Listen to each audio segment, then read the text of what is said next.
Today I'm getting ready to put my 4-link from Scott's Hot Rods in my 1969 F100. And I was thinking about it a lot last night, and I think it's a waste of time to clean up my whole 8.8 from an Explorer without opening it up and seeing if it's even worth anything on the inside. So what I've done now is put the brake rotors and the wheels on there, and I got it ready, and I'm going to open up the rear differential and take a peek inside. So let's have a look, see what that looks like. All right, so I drained most of the oil, and I'm looking at this thing, and it looks just fine. After I get the bed off and measure the center of the axle, I can cut all that shit out in a short period of time to get ready to put this in.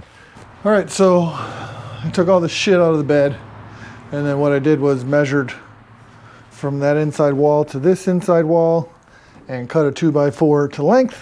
And I got this strap to help me pick it up, and I'm gonna use my Harbor Freight cherry picker, pick up the back of it with that, and shimmy the front off myself. And hopefully when I do this, I don't hurt my back like I did when I put the cab back on.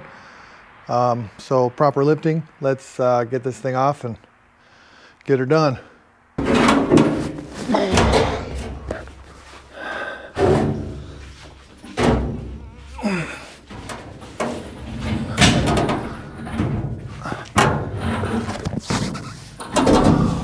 All right, that is off and tucked in the driveway where it's going to be very inconvenient.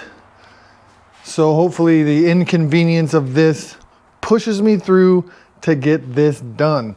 This frame looks pretty gross, but it's not rotted too bad, and I'm going to be okay. So I need to cut off the shackles on both sides and the mount for the shock, and that will pull that rear end right out, and hopefully that is quick and easy. So this morning I stripped the 6 brackets that held on the leaf springs and the shock off of the back of my frame, and besides the fact that it's filthy, it's ready to start the 4-link. I still need to clean up my 8.8 rear end a little bit, and I'll do that later. Today what I want to do is I want to get the C-notches in place. So what I'm going to do is clean up the frame a little better where the C-notch is going to go. I'm going to mark center, since I can use the bump stops here for center, but I'm going to cut those out for when I do the C-notches. So I want to mark center. I want to mark like 18 inches back and 18 inches forward of center, so I can easily find center later on when I need to. So here's my bump stops, which is the center of the axle. And then here is, you can see these 2 little indents, which are going to be front and back of the axle. So that's center, that's my center point. So what I did was I centered my axle as good as I could, measured everything to get it as close as possible. Then I cut out a little piece of 1-inch angle iron, and I set it on top right here. This isn't where the axle's centered, obviously I push it forward. So I set it on top there, and then I took my C-notch and set it on there and used a square to make some lines. And then that was my general measurement. And then I did some more measuring and blah, blah, blah, blah. So what I'm going to do is I'm going to cut 31 inches out of the top of the frame. And that's going to allow this to sit in there against the frame when pulled up on each side. Just so that these corners are right up against where I cut. And then that way, with this on top, it gave me a little room so that my axle hopefully won't bottom out on the C-notch. And then I don't know what I'm doing, so I'm just winging it. So I'm going to cut here, both sides, got the mark in the same spot, mark 31 inches up, cut there, and then I'm going to cut right past this radius across, take this top piece out, put this in place, tack it in place. All right, so today I welded in my C-notches. There's obviously a lot more work that needs to be done to make them strong, but this is good enough for me to mock up my rear end until I get some scrap metal and kind of box it in here and just make it a lot stronger. I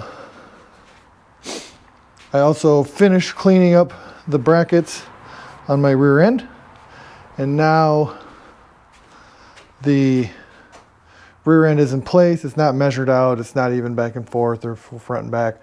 So now I want to drop the truck down to where it's going to be when it's aired out, and make sure that when the truck is sitting on the rockers, these C-notches are going to clear the axle, which I think they will. I have them literally as high up as I can get them.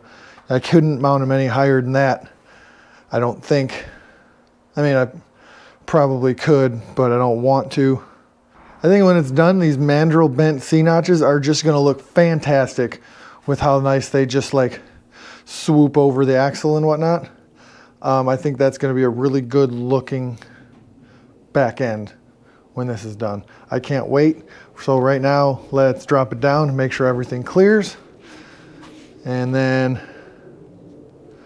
yeah, I'm a little nervous about jacking it up on the back and lifting the whole weight of the truck on these C-notches. But there's really no other way to do it. Jack up the back, take out these jack stands, set it down, then I'll go to the front, air that up, take the jack stands out of there and set it down, and then we'll see what we got.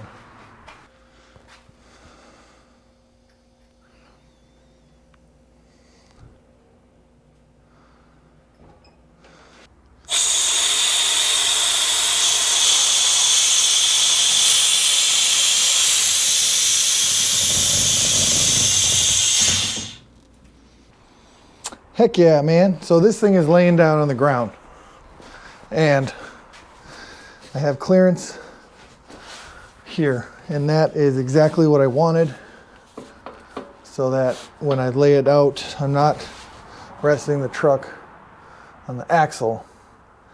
Got the fender taped up and held on by my crappy little fan, and that, oh, I love that. That's a good look right there. All right, so now I have to put the truck at ride height and leave it there so I can fabricate the rest of the suspension at ride height. So what I'm going to do is air up the front, get some jack stands under there, jack up the back, figure out how I'm going to hold that up, probably some blocks or something, and then mock up the 4-link without welding anything, just holding it together, seeing what's up. So let's do that.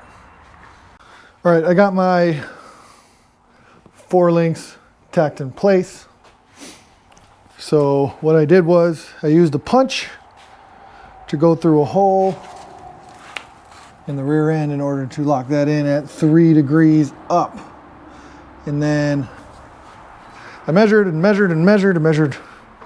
I made marks here and here, about 18 inches, center of the axle on both sides, and I measured a bunch, measured in and out, back and forth, in and out, back and forth, in and out a whole bunch of times until I got the axle where I was happy with it in its final home. And like I said, I did that at 3 degrees, and then I tacked in my 4-link. The directions say that this is a 7-degree angle. Right here, that's a 7-degree angle. So I got both of those at about 7 degrees, plus or minus a degree. And I am happy with it. Next, I need to mount my airbag plates and brackets, and that is going to have to wait till next weekend, because when I'm sitting at this ride height, the top brackets are lower than my C-notch. So I need to address that, figure out what I'm going to do, and then do it. So I'm going to spend a week thinking about that. And this back end is going to come together pretty quick, I hope. So hopefully I can finish it next weekend. I want to finish it by the end of the month so I can get my GT500 back in my garage. That's what I really want. I want my Mustang home, stop paying for storage on that thing. So like this video, subscribe to my channel. You want to see this truck when it's done, and so do I. It's going to be so sweet. So peace out.